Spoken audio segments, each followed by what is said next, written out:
Hey guys, welcome back to another video. This will be my April update for the Nano tank. And as you guys can tell in the front, there is my possum wrasse. He did not come back to life. If you guys missed the last video, I just picked one up recently from a fish sale at a local fish store. Check out that video if you haven't already. I found some really cool stuff. But yeah, let's get started.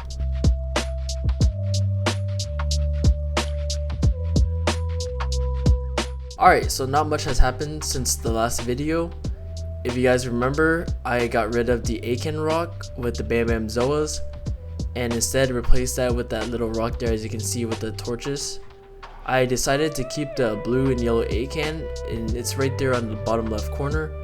I used to have it on a little plug like the hammer in the front, but it kind of kept falling off, so I just kept it on the sand bed. But yeah, there has really not been any new coral additions. I've been kind of saving money. The 3 frags I got from Lee are still doing really well. The purple, blue, green Blasto is right there under the golden torch.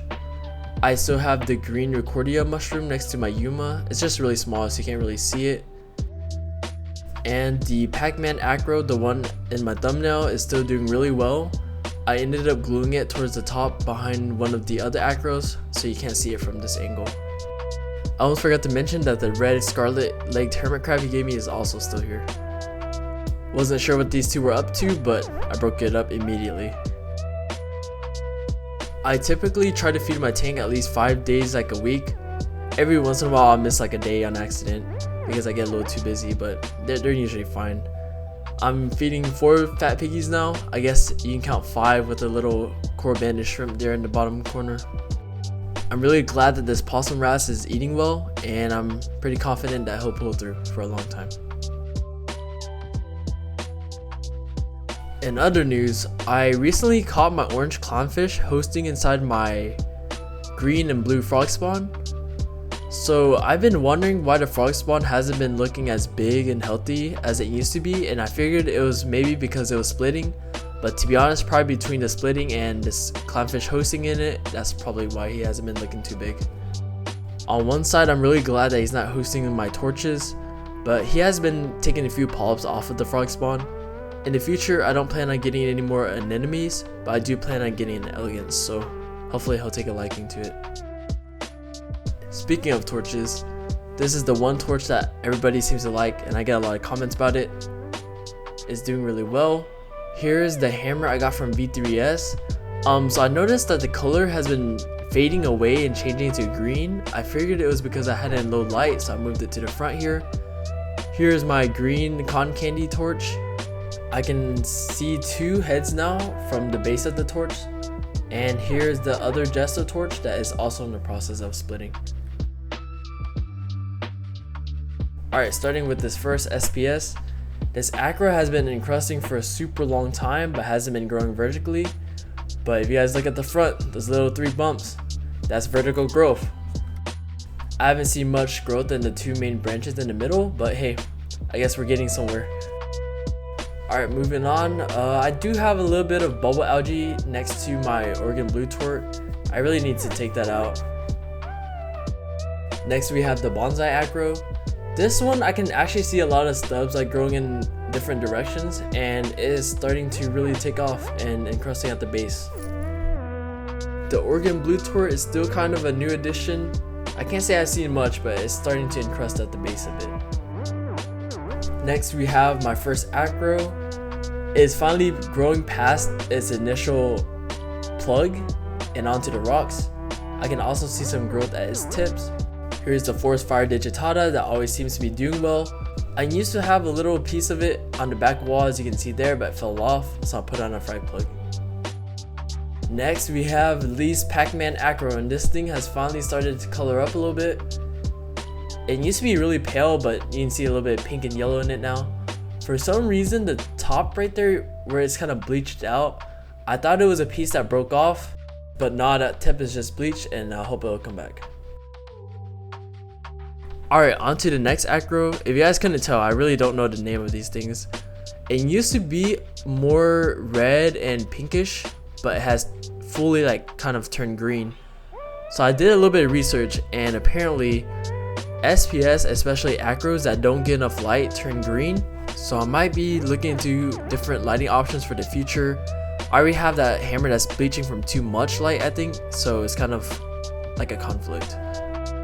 Moving on, we have Worldwide Corals Red Robin. Can't say much about this guy, he's kind of been the same ever since I got him, so yep. Next we have the Goldenrod Anacropora. This guy really exploded in growth early on, but he's kind of taking it slow now. I'm afraid that he's too high at the top, but it looks like he's still growing, so that's fine. Alright, moving on to the Sandbed. Here are two of the Gonapora that I got from V3S. The one on the left bleached out super hard, but he's starting to come back. I really see its color and finally see some polyp extension. Next we have the Yuma. This one actually has more gold than you can see in this video because it's kind of hard capturing it from the top. But there's one baby at the bottom right there, and there's actually another one in there. By now I'm hoping it came off the frag plug and it's fully onto the rock. Here is the infamous Zoa rock. I've had a lot of problems with this rock within like the past few months with the nudibranch problem, but I think that problem is solved now. But sadly our good friend Aptasia came back. I can never seem to get rid of this guy, but yeah, everything has recovered pretty well in my opinion. Here is my Sunkissed Bounce. I really enjoyed this piece and honestly have an appreciation for bounce shrooms now and see why people are obsessed with them. Hopefully I'll be able to collect some different ones in the future. Here is my Fascination Favia that you guys don't see often. It's really encrusting well into the rocks. I also made a frag of the Pac-Man Acro. One piece fell off when I brought it in, but this freaking crab keeps digging it out of the sand. Every single time I put it back into the sand and look away.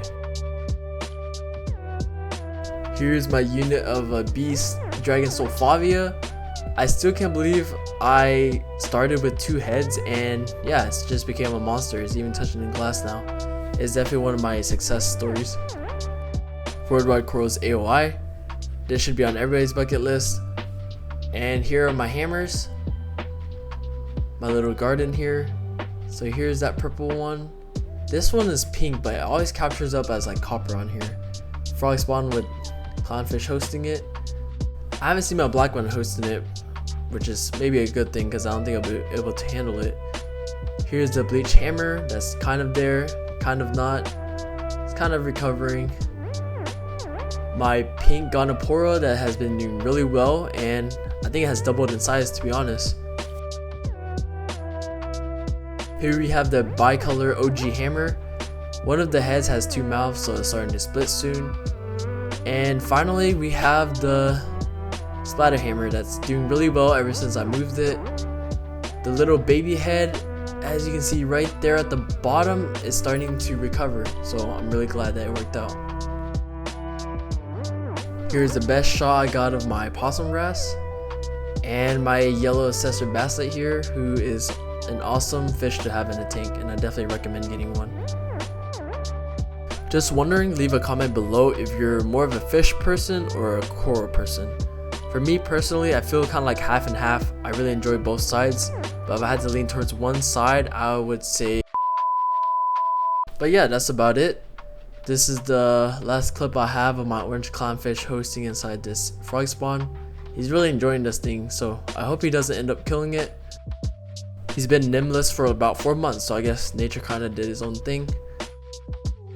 If you guys enjoyed today's video, make sure to leave a like, comment, and subscribe. I appreciate every single one of you guys, and thank you for watching if you made it this far. Hope everyone's doing well, and I'll catch you guys in a week or two. Peace.